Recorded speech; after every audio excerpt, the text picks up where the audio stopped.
مولاي صل وسلم دائما أبدا على حبيبك خير الخلق كلهم مولاي صل. اعوذ باللہ من الشیطان الرجیم، بسم اللہ الرحمن الرحیم۔ السلام علیکم ورحمۃ اللہ وبرکاتہ۔ ویورز، میں ہوں محمد طارق اور آپ دیکھ رہے ہیں روشنی چینل۔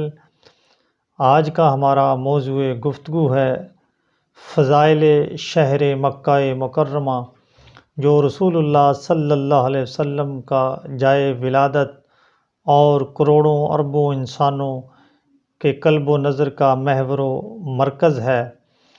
چونکہ یہ ایک وسیع موضوع ہے، اس لیے ہم اس کو چند اقساط میں پیش کریں گے۔ یہ مقدس، متبرک اور معزز نام اس قابل صد تعظیم و تکریم شہر کا ہے، جس پر دنیا جہاں کی عظمتیں اور نعمتیں قربان، جن کے چشمہ فیض سے عالم انسانیت مستفیض ہو رہا ہے۔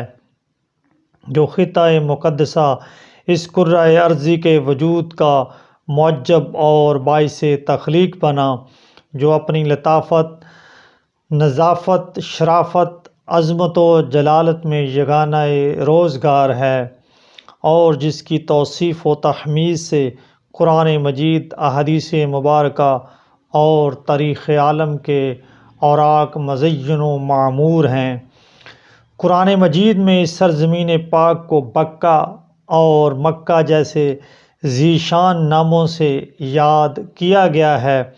بکہ اور مکہ حقیقت میں ایک ہی لفظ ہیں، لیکن بکہ کی با میم سے بدل کر مکہ بن گیا ہے۔ ماہرین عمرانیات اور مفسرین نے قرآن مجید، احادیث مبارکہ اور تاریخ کی کتابوں سے اس شہر خوباں کے مقدس اسماء کو بڑی تفصیل سے بیان کیا ہے۔ سب سے زیادہ مشہور نام بکہ اور مکہ ہے۔ اس شہر کو بکہ کیوں کہا جاتا ہے؟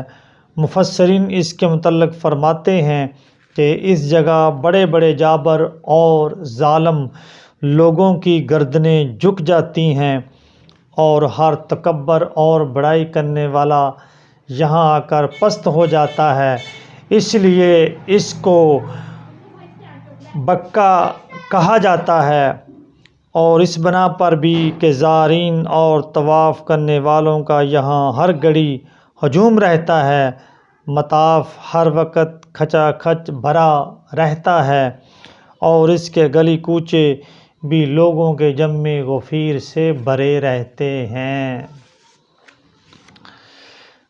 اس شہر کو مکہ کیوں کہا جاتا ہے؟ یہ لفظ مک سے مشتق ہے، اور مک دھکیلنے اور جذب کرنے کو کہا جاتا ہے۔ چونکہ یہ شہر بہت زیادہ آباد ہے، چلنے اور طواف کرنے میں لوگ ایک دوسرے کو دھکیلتے ہیں، اور اس کی یہ صفت بھی ہے کہ گناہ گار انسانوں کے گناہوں کو جذب کر لیتا ہے۔ علاوہ ازیں مکہ ایسی جگہ کو کہا جاتا ہے جہاں پانی کی قلت ہو، نیز ظالم اور جابر کو تباہ و برباد کر دیتا ہے۔ ان وجوہ کی بنا پر اسے مکہ کہا جاتا ہے۔ مکہ ایسی جگہ کو بھی کہا جاتا ہے جو اپنی مقناطیسی قوت سے لوگوں کو اپنی طرف کھینچ لے، اور اسے مکہ کہنے کی ایک وجہ یہ بھی بیان کی گئی ہے کہ یہ شہر کرۂ ارضی کے وسط میں واقع ہے، اور دنیا بھر کے دریاؤں اور چشموں کے پانی کا منبع بھی ہے۔ اس طرح تمام روئے زمین مکہ مشرفہ کے پانی سے سیراب اور فیض بار ہو رہی ہے۔ سیدنا عبداللہ بن عباس رضی اللہ تعالی عنہ اس کی حدود و قیود کو اس طرح بیان فرماتے ہیں کہ کہ فج سے تنعیم تک کا علاقہ مکہ اور بیت اللہ سے بطحا تک بکا ہے۔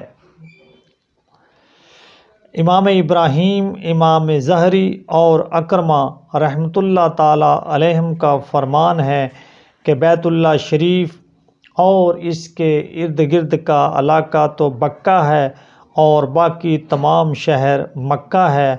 سیدنا علی المرتضیٰ رضی اللہ تعالی عنہ سے بھی یہ قول منقول ہے کہ بکہ صرف بیت اللہ شریف ہے اور اس کے ماں سوا پورا شہر مکہ ہے، اور بکہ ہی وہ مخصوص مقام ہے جہاں طواف کیا جا سکتا ہے۔ یہی وجہ ہے کہ طواف صرف حرم ہی کے اندر جائز ہے، باہر نہیں، کیونکہ باہر کا حصہ مکہ میں شمار ہوتا ہے، اور یہی قول امام مالک، امام ابراہیم نخعی، امام عطیہ عوفی اور امام مقاتل بن حسان رحمۃ اللہ تعالی علیہم کا ہے۔ اور یہ روایت بھی ہے کہ بکہ تو صرف بیت اللہ ہے اور جہاں تک حدود حرم ہے وہ سارا مکہ ہے۔ امام وحدی رحمۃ اللہ تعالی علیہ بسیط میں حضرت مجاہد رحمۃ اللہ تعالی علیہ سے روایت کرتے ہیں کہ مکہ مکرمہ کی سرزمین خالق کائنات نے زمین کے دوسرے اجزاء کی پیدائش سے 2000 سال پہلے پیدا فرمائی، اور اس کے 4 رکن یعنی بنیادیں 7ویں زمین تک گہری تھیں۔